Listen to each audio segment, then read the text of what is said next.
Assalamualaikum warahmatullahi wabarakatuh. Apa kabar anak-anak? Semoga kabar kalian baik-baik saja ya. Semoga kita dilindungi oleh Allah Subhanahu wa taala. Perkenalkan, nama saya Zatra Jirona Dewanta. Bisa dipanggil Pak Zatra. Kita di sini akan memulai pembelajaran daring atau pembelajaran online bahasa Indonesia. Pada kesempatan hari ini, saya akan membahas materi kelas 7 tentang teks narasi, pengertian narasi, ciri-ciri teks narasi, jenis teks narasi, unsur teks narasi, struktur narasi, dan contoh teks narasi. Di sini ada yang tahu teks narasi itu apa? Nah, kita simak baik-baik ya. Narasi. Di sini saya akan jelaskan apa itu teks narasi. Dengarkan baik-baik ya.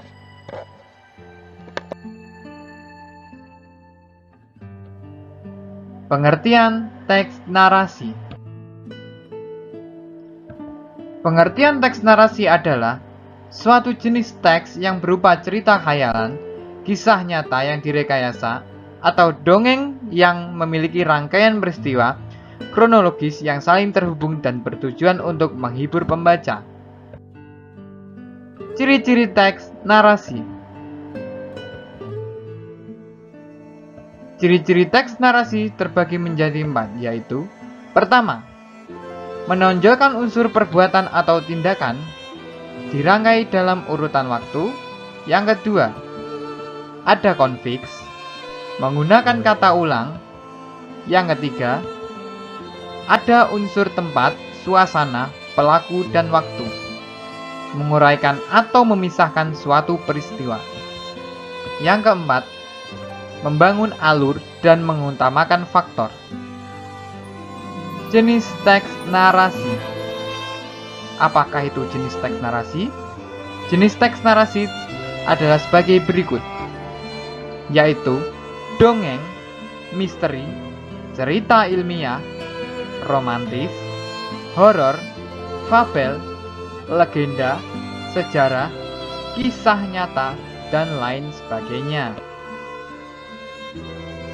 Struktur teks narasi. Struktur teks narasi yaitu terbagi menjadi 4. Di antaranya adalah orientation, complication, resolution, reorientation.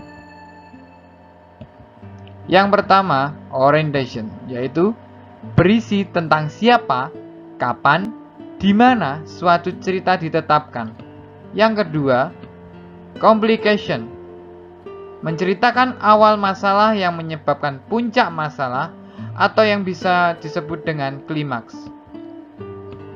Resolution, akhir dari cerita atau berupa solusi dari masalah yang terjadi. Reorientation, yaitu penutup cerita yang bersifat opsional yang berisi tentang pelajaran moral, saran, atau pengajaran dari penulis. Unsur teks narasi. Unsur dalam teks narasi yaitu plot. Unsur pertama adalah plot, yang merupakan rangkaian peristiwa yang terjadi dalam satu cerita yang disusun oleh penulis. Setting.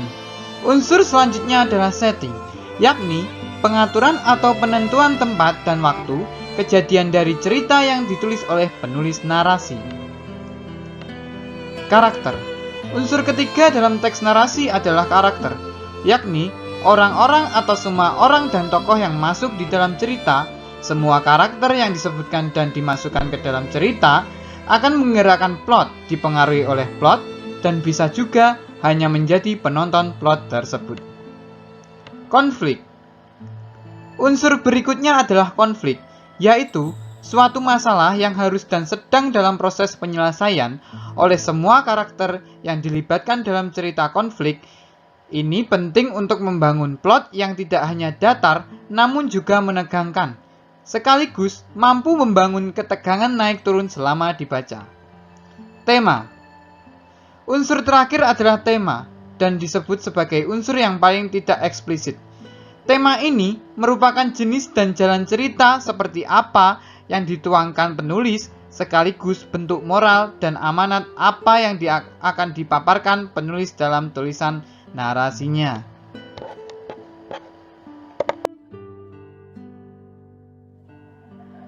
Contoh teks narasi.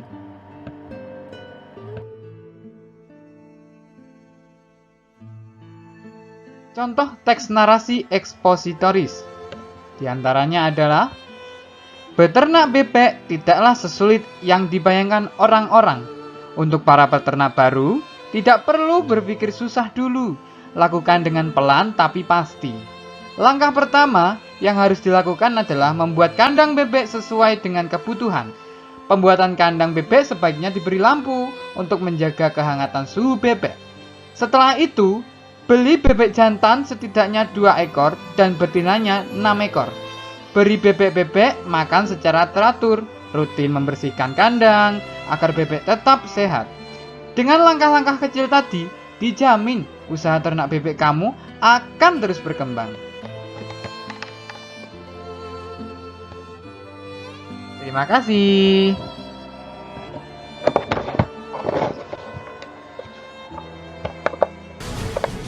Nah, itu tadi adalah pengertian teks narasi.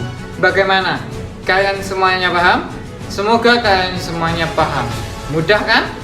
Sekian pembelajaran kali ini, semoga dapat bermanfaat bagi kalian semua ya. Amin. Dan sampai jumpa di pembelajaran selanjutnya. Tetap semangat dan jangan pernah menyerah dalam pembelajaran. Tetap berusaha dalam belajar. Sekian dari saya, apabila ada kurang lebihnya saya mohon maaf. Wassalamualaikum warahmatullahi wabarakatuh.